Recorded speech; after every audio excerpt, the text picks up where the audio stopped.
Mungu anapotaka kukubariki hawezi kukubariki isipokuwa amekupima juu ya ile baraka, ili apate kujua baada ya kukupa utaitumia kwa namna gani. Utaitumia kwa njia zake au kwa njia zako. Wengi wanapishana baraka zao kwa sababu utakuta ameomba na ni wakati wa kujibiwa kabisa, lakini anachofeli ni mtihani wa kupokea kile ambacho amekiomba. Wengi mnaomba mnajibiwa, ila kinachofeli ni mtihani ambao unakuja kabla ya kupokea kile ulichokiomba.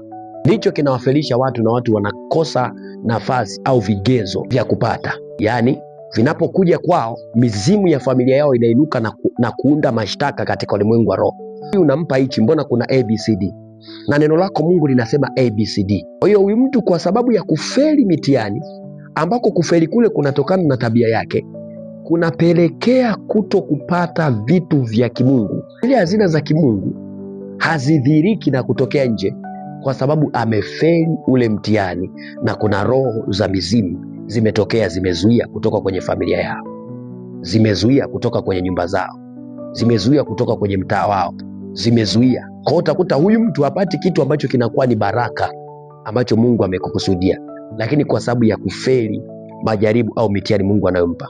Ndio maana Mungu kabla ya kuwapeleka Wanaisraeli alitaka kwanza wapitishe jangwani ili awaondolee tabia ambazo zingeweza kuwafelisha kwenye mji wa Kanaani. Kwa hiyo ilimbidi Mungu awapeleke kwanza, awajaribu jangwani ili apate kuwatrain, kuwafundisha namna ya kudili na mambo fulani, ili hata kama wakifika kwenye ule mji wenye neema wasiweze kupokonywa tena zile baraka, kwa sababu wametrainiwa kwamba wanaweza kuhandle ile neema ya kiwango kile.